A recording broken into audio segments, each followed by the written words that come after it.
What up, brawlers? Welcome back to Thrown Hands as we review Fight Night, Poirier vs. Hooker. I'm Jakob Janoski. Alongside me is Daniel Woods. Daniel, how are you doing? Jacob, I'm doing really good, man. I'm really excited to review what was one of the best overall cards, in my opinion, we've seen this year. Yeah, definitely. So I guess we'll just hop right into it then. All right, so the first fight we're going to review is Felipe Lins versus Tanner Boser. Knockout of the night for sure, no question. What were your thoughts on this? I think you sent me a text during or right after this fight. It was kind of a callback to the conversation we had on the preview when we talked about this fight, which is Tanner Boser really is kind of a volume striker, and he definitely that 2 minutes 45 seconds he filled it up with a lot of strikes, landed 15 out of 22 strikes. All 15 were significant as well. And something interesting moving forward, Tanner Boser, beyond this, and I think one of the reasons he looked so good, he was down a good bit of weight from his last fight. He came in, I want to say, around 245. He was down at least 10 pounds to about 235 for this one against Felipe Lins. And I think that definitely showed he was quick, but he still had power. And I think that was a big factor in him picking up a really impressive win. Yeah, that's what I noticed too. And yeah, for the first however long, 2 minutes, they really just kind of looked at each other, kind of tried to figure each other out. And then Tanner Boser just went on the offensive, landing 15 of his 22 strikes. And when he hit Liz in the back of the head, you could tell that stunned him. And then like you and I talked about, Boser brought the volume like he usually does with his 4-punch combination just about. And he got the knockout. I couldn't be really more pleased with what Tanner Boser brought that night. So for Felipe Lins, I don't know what's next for him because he's lost his first two UFC fights, I believe. I think he's only fought two. Am I right? That sounds right. I don't have it right in front of me. Yeah. But yeah, I think he's only won two of his he's lost both of his UFC fights.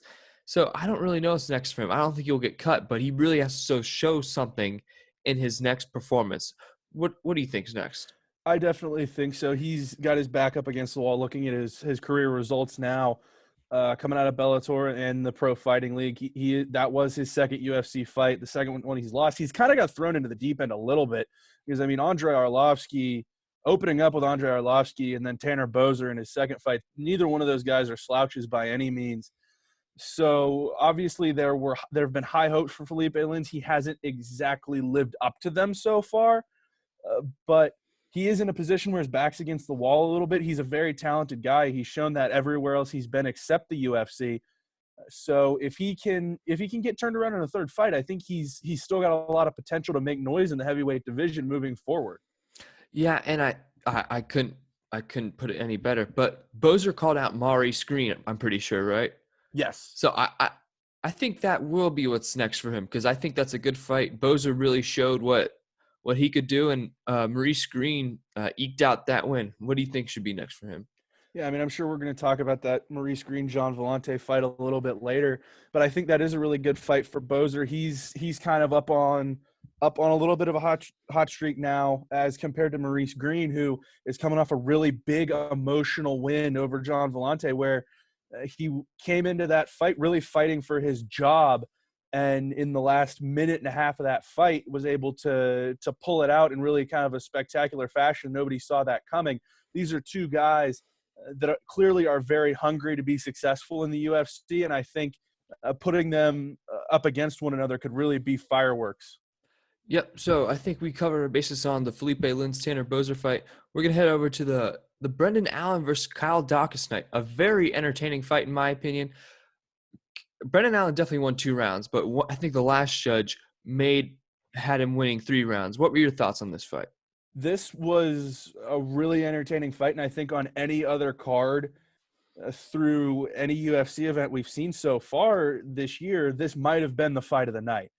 Obviously, we're going to get into the main event later, but this was a really, really exciting fight. Two guys that were just swapping bombs on the feet. We're doing really good work on the ground as well. And they threw a ton of strikes. Both guys broke 100 total strikes thrown. Brendan Allen landed 79, and he was far behind Kyle Daukaus, who landed 92. These were guys that just kept coming at each other for 3 rounds. Allen, like you said, the first 2 rounds in my eyes, he won pretty considerably. I think Kyle Daukaus with his ground control took that 3rd round. But really impressive performances for both guys, especially with Daukaus taking this fight on short notice, coming in and standing toe-to-toe with Brendan Allen, who's in the top 15. Yeah, I couldn't put it better than you'd have. And with Brendan Allen, yes, he did not land as many strikes as Kyle Daukaus did, but he landed 7 more significant strikes, and he did work when he was on his back. So I think that earned him maybe some credit in the judges' eyes. But Kyle Daukaus, he really showed what he could do, especially on short notice, like you said, with 3 takedowns out of the 5, and he held Brendan Allen on the ground for 4 minutes in the 3rd round. So he definitely won that 3rd round. So I couldn't be more pleased with this fight. It probably would have been a fight of night on any other card. So what do you think's next for Kyle Daukaus? Daukaus, I'm not sure, because he did take this fight on such short notice. I think he's definitely – obviously he wouldn't have got this fight if he wasn't on the UFC's radar. But it's always interesting to see where guys go after short notice fights, especially if they do come off a loss, which obviously you see most of the time. But Kyle Daukaus definitely performed up to the level it showed. He is someone that can compete in the UFC, can fight at a high level. I don't know exactly who his next opponent would be. I would expect to see him get another UFC fight, and possibly as soon as he's healthy. Yeah, I have to agree there. I think he'll face somebody in a similar range that Brendan Allen is, because Brendan Allen's ranked 13th, I believe, right now. So I think we can see him fight somebody in a similar range because he kept this fight close. So what do you think's next for Brendan Allen? If I had to guess, honestly, Brendan Allen, he's going to have to heal up, because if I'm remembering this correctly, he's got 3 facial fractures. He's got nasal and orbital fractures coming out of that fight. So he's going to have to heal up in a pretty serious way there. Next for him, I would probably see him get matched up with Ian Heinisch. That's who was originally supposed to be in this fight before he withdrew due to an injury, and Kyle Daukaus stepped in on short notice. That's a fight that I think would really help both Brendan Allen and Ian Heinisch. Whoever comes out of there with a win, obviously once Allen would get healthy, whoever comes out of there with a win is somebody that could have a kind of a rocket strapped to their back as far as these rankings go. Both of them very talented guys and still ahead of their primes. That would be a really exciting fight. I would really like to see it. And obviously the UFC scheduled it once. I'm sure they're looking to schedule it in the future. Yeah, I can't put it any better. I think that's exactly what's next for him. Ian Heinisch, I think that'd be a good matchup. All right, to a really interesting matchup. We got Jean Vellante versus Maurice Green. I did not expect John Vellante to come in with he ate one too many milkshakes, man. I mean, this dude looked like he came straight out of a bar. But I don't know. This was really interesting. Maurice Green had it through the first round. Then John Vellante came through, and then Maurice Green caught him with that arm triangle when John was on top of him. What were your thoughts? I think John Vellante got a little too far ahead of himself there in that 3rd round. Like you said, Maurice Green probably looked to maybe have won the first 2 rounds, at least the first round. But then John Vellante just kept peppering him with that inside leg kick. His left leg was looking pretty rough by about the middle of that 3rd round. And finally, Vellante stung him, got him down to the ground. And I think, honestly, he just wore himself out going for that TKO with the ground and pound. And Green, they announced the finish as an arm triangle, but it really wasn't that much of a traditional arm triangle. He was just able to kind of trap John Vellante in sort of that kind of position. And I think he had just worn himself out to the point that his breathing started to get restricted. He panicked a little bit and just went for the tap as soon as he kind of felt that coming on. So a really emotional performance from Maurice Green. I was really impressed with what he was able to do. And honestly, one of my favorite parts of it is, again, with that submission, you heard Michael Bisping talking. It had some elements of an Ezekiel choke, some elements of an arm triangle, and he clearly kind of pulled it out of nowhere. I saw some people saying on Twitter with his nickname, the Crochet Boss, it should be called the Crochet Choke, that arm triangle from the back. I don't have a problem with that. I like innovation in my sports. So a really solid performance from Maurice Green when he needed one, coming off back-to-back losses. Yeah, definitely. And what I forget who said this. It might have been Bisping or Cruz, but John Vellante has asthma, so they think that probably caught up to him. And I know it's already restricted a lot when you have asthma. So if you restrict it anymore, it's pretty much a choke. So I don't know what's next for John Vellante because he did not look. He wasn't in shape for this fight, in my opinion. His cardio definitely killed him at the end, and I don't know. I can't see him going back down to light heavyweight either because he didn't really make that much progress. If he got in better shape for the heavyweight division, he's 6'3", 6'4", so he has a good frame on him. If he just packed on some more muscle, maybe come in 220, 225 rather than the 255 that he did, I think he can make some headway in this division. What do you think? I definitely think so. Obviously, moving up to heavyweight from light heavyweight, you're going to want to put on weight. That's just the way it works when you're going between weight classes. But it was a bad kind of weight that John Vellante came in. He basically came in with a dad bod, a beer gut, it looked like coming in. I mean, I don't want to rag on the guy, but he was in good shape when he fought at light heavyweight, and he did not look like the same kind of fighter on Saturday. It was almost unrecognizable seeing him out there. Obviously, the power was still there, the wrestling was still there, but he just wasn't the same physically, and I think that killed him in the end. If he can figure out some of those issues he had with conditioning, drop some of that weight, he could be somebody that could compete at heavyweight moving forward, especially towards the back end of that division. But he's coming off back-to-back losses. He's lost 5 of his last 7 now. He's going to have to do something quicker. He's going to find himself off the roster. Yeah, you couldn't put it any better. So I think for Maurice Green, he'll fight Boser. I don't think that's out of the picture completely. I mean, Boser, he obviously put on a great performance, and I think this would be a good fight for an up-and-comer versus a guy trying to get back into the game. What do you think? Definitely. And it's 2 guys that have a little bit of a history. Tanner Boser's called Maurice Green out in the past and has said Green kind of ducked him because he was looking for somebody in the top 15. Maurice Green was able to explain that a little bit more with John Anik after the fight, that the beef between these 2 guys is really more misunderstanding than true anger between them. But I think it'll be a really good fight. Maurice Green, with his ground game combined with his size and length at 6'7", he's got an even longer reach than that. I think he's a really fun guy to watch fight. So is Tanner Boser. I'm excited to see these guys go to head to head, and I hope it can be soon. Yeah, for sure. I hope so too. I think it'd be fireworks. Now, if you guys didn't know, so we're reviewing Mike Perry versus Mickey Gall next. Mike Perry had his girlfriend in the corner, but somehow came away with the win. I don't know how. What were your thoughts? Mike Perry just was very precise. We've seen Mike Perry get out of control in the past, but he was very precise. He landed over 100 strikes, 103 strikes out of 158 attempted, with 76 of them being significant. That's a really, really strong fight. And he just dominated Mickey Gall on the feet. And when it did go to the ground, he used his superior strength to take control, scramble, and not let Mickey Gall catch him in a submission, which Mickey Gall, obviously, that rear naked choke is one of the best in the UFC. But if he can't get to Mike Perry's back in that fight, which he didn't, he's not going to be able to lock it in. Perry came in with a game plan. He was able to do it without really much of a fight camp outside of himself.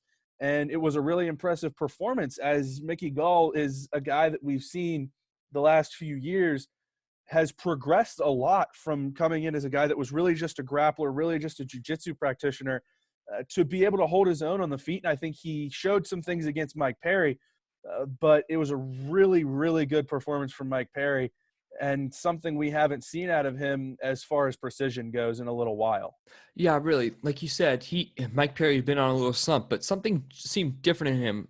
Like I think putting himself through his own camp, doing what he wants, maybe made him better, doing what he wants. And like you said, I mean, what surprised me was the takedown portion in the ground game with this fight, because I expected Mickey Gall to dominate one on the ground. Mickey Gall didn't seem comfortable on his back in this fight. Mike Perry had the takedowns, he had the knockdown, and it Mike Perry just dominated this whole fight, and from the clinch and on the ground. So I don't know what's next for Mickey Gall in this one. What do you think?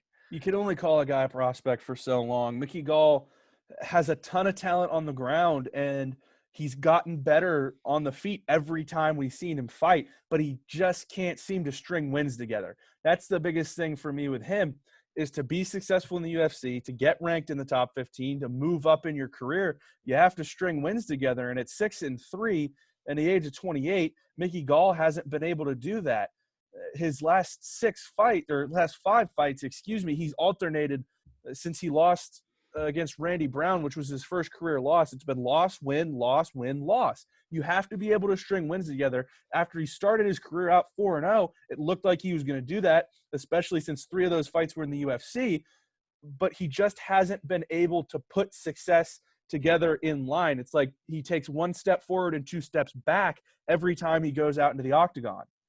Yeah, and he's really not separating himself from that reputation that he has, the guy who fought CM Punk. He hasn't really separated himself from that reputation that he really needs to, because CM Punk's garbage. You and I can both agree on that.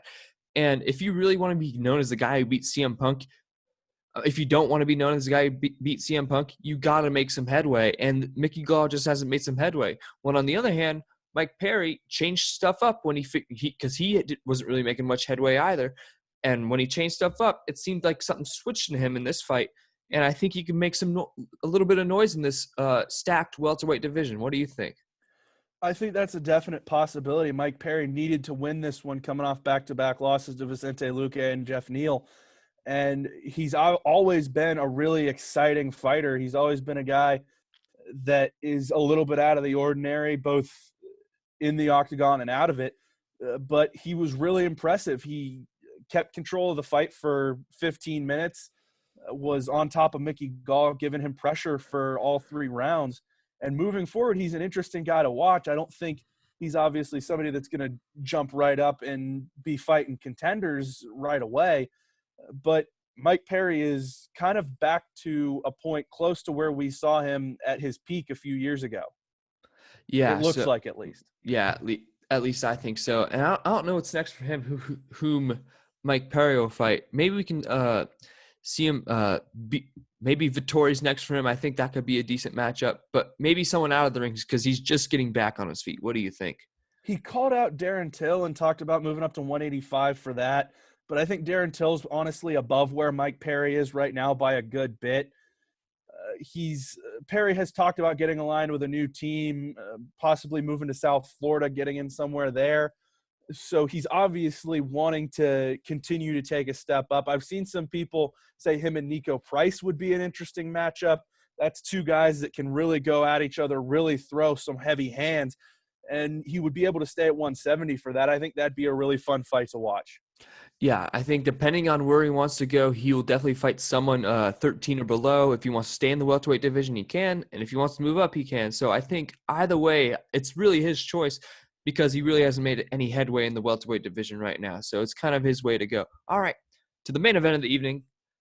So, fight of the year, Poirier versus Hooker? I would have to think so at this point so far.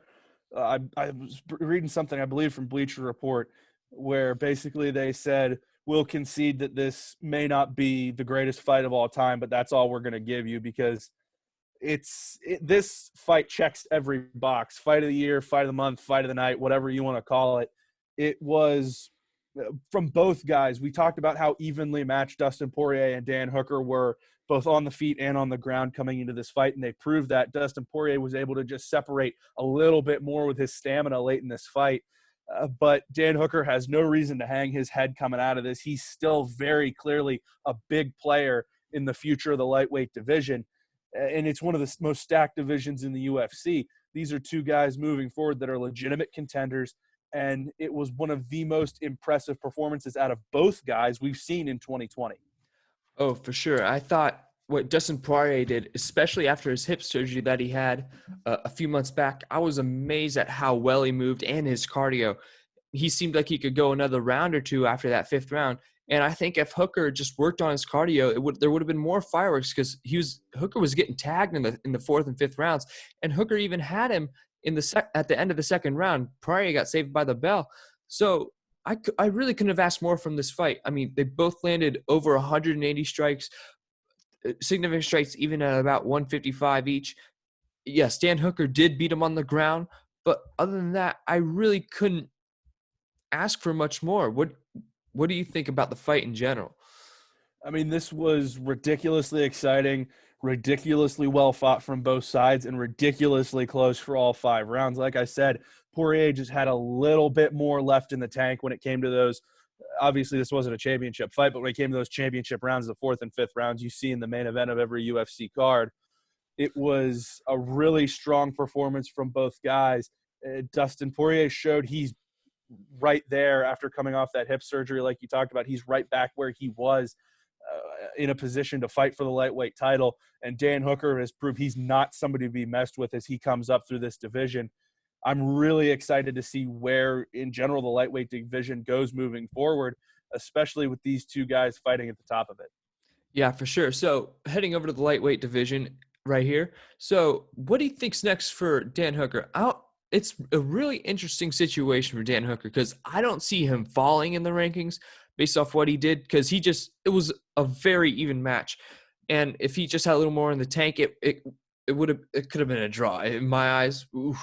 But I think we could see him staying in the same position. I think we could see him fight Tony Ferguson next. I don't know. What do you think? I'm not sure if Tony Ferguson is the next step for Dan Hooker. Yeah, both guys are coming off of a loss, but obviously Tony Ferguson, other than actually winning the lightweight title, has proven to be at a completely different level other than anybody but Khabib Nurmagomedov and Justin Gaethje, at least in recent years in that division. As for Hooker, maybe he takes a little bit of a step down as far as competition, gets somebody more towards the middle of that top 10, somebody like Charles Oliveira, Kevin Lee, Ally Quinta, someone in that range. I would think Oliveira because he's the highest ranked of the three, and he's coming off of a win against Kevin Lee. So Hooker is definitely in a really good position. I don't see him dropping from that 5th spot. It's just a matter of who's in a position for him to fight next. Yeah, I'll agree with you there, and I think Oliveira's made some headway in this lately in this lightweight division because you and I talked back in March about he was ranked 14th or 15th, and he's really moved up the ranks because he's improved. I think he's strung a couple wins in a row, and I think that would be a good matchup for Charles Oliveira, a guy who's very good on the ground and a guy who's very good on the stand up and the ground. So I'd really like to see that fight. For Poirier, I think he waits for the next title shot. What do you think? It depends on how long it takes him to recover in terms of health from this fight. He's coming off major surgery. He took a beating from Dan Hooker, even though he won this fight. So if it's a long recovery for Dustin Poirier, or he wants to wait for a title shot, I think he waits for a title shot. If not, I want to see him fight Tony Ferguson. I think he will fight Tony Ferguson to separate, if he can fight that soon, to separate himself as the number one contender to the Khabib Gaethje winner. I think between those two guys, you have two of the best fighters in the world, and neither one of them are the number one contender in the the lightweight division right now, which is ridiculous. It just speaks to the depth that this division has. I think Dustin Poirier kind of controls his own destiny right now, because if he does take a fight with Tony Ferguson and wins, I think he's the clear number one contender. And I think if he does wait it out, waits to get a little healthier, depending on his state coming out of this Dan Hooker fight, coming off a win against Tony Ferguson, who's coming off a loss, he's clearly the first option to get a shot at the lightweight title after Gaethje and Khabib fight to unify the interim and the regular lightweight title. Yeah, I couldn't agree more on what's next for Poirier. Definitely, we can see that Tony Ferguson fight. There have been rumblings about Conor McGregor. No, he's not going to stay retired, but not this quickly. He's going to come out. But Poirier versus Ferguson, I'd love to see that fight. Two guys who just like to beat the crap out of each other. That's what I'm looking for. All right, so to an interesting topic here, I think. So I'm listening to the commentary. I'm not a big fan of Dominick Cruz. What's your thoughts on Dominick Cruz's commentary? I think Dominick Cruz, as far as I don't want to put Dominick Cruz is very good at explaining the technical aspects of mixed martial arts. Obviously, he's one of the greatest fighters at his weight, and he's moved up between weight classes. But He's one of the greatest, I guess you could say, smaller fighters of all time. And he's great at breaking down the nuances of what happens in the octagon. Is he the most boisterous? Is he the most exciting commentator? I will have to say he's not, but he's obviously he's not a trained journalist. He doesn't have a degree in journalism. He's not been doing this for 15, 20 years like somebody like Joe Rogan has, even though he's not even somebody with a journalism background. I think Dominick Cruz is improving on commentary. I think he's certainly an analyst who brings a lot to the table, and I want to see him get on more of these cards with ESPN. I like hearing guys that obviously have been in the octagon be able to break that down, and I like Dominick Cruz. He has work to do, in my opinion, as far as bringing that excitement to the table, but I really like what he brings as far as knowledge of mixed martial arts and being able to break it down for maybe the less educated viewer when it comes to those kind of things. Oh, definitely. I have to agree with you there. He's very, very, of course, he's very knowledgeable. He's one of the best ever at what he does. And listening to him makes me understand what's going on. But I just wish he put a little more pep in his step. I mean, not as much as Bisping, because, I mean, Bisping obviously knows what he's talking about. But, he had some comedy in there. But if Dominick Cruz just – And I love Michael Bisping on commentary. I love him. I know, I love him too. If Cruz would just liven it up a little bit, man. Hey, I'm looking at you right now, Dominick. Liven it up, man. All right. Do you have any final thoughts, my man? Not really. I'm really happy with this card. There's some really good cards coming up. Obviously, we're getting that triple title fight card at 251 once things move over to Abu Dhabi. I'm sure we will be able to have some very extensive analysis of those fights both before and after. I'm really excited to see where things go the rest of the summer. I feel like I'm saying that every time we record a show at the end, but it just keeps getting better and better, and they're making more fights every day. Yeah, definitely. One more thing. I think this smaller octagon has really brought out something else in the fighters. I just feel like the Calvillo card was not supposed to be entertaining, but no. I think the smaller octagon, because they have to react quicker to what's going on, like around the fence and with strikes, I think it's made it more entertaining in a sense because it brings them closer together. What do you think? I think that's definitely a big thing. And I think, like you said, the work up against the fence has been something really interesting to watch, because you'll hear coaches yelling at their guys when they get taken down, find the fence, find the fence, find the fence. And they've basically got their back up against it already, but they're not used to it being that close. And they're kind of scrambling to figure out where they are in the octagon, which is something really interesting to watch. And obviously when it comes to working on the feet, there's nowhere to run. I mean, you saw Mickey Gall slip out of some dangerous situations against Mike Perry, getting backed into corners. But when it came down to it, Mike Perry was able to chase him all over the octagon. And I think that was a large part of that had to do with the smaller octagon. Obviously, Mike Perry's an extremely talented striker and has a great boxing background. But in a larger octagon, maybe Mickey Gall gets away a little bit more, keeps his stamina a little bit more, and is able to work a little bit more on the ground. So dealing with a smaller octagon has definitely been a factor in these fights the last few weeks, but it's something that I welcome because it makes some fights that wouldn't necessarily be the most exciting a little bit more exciting and a little bit more accessible, rather than just, the larger audience coming in, they want to see something exciting. You're getting more exciting fights now. Yep, I can put it any better.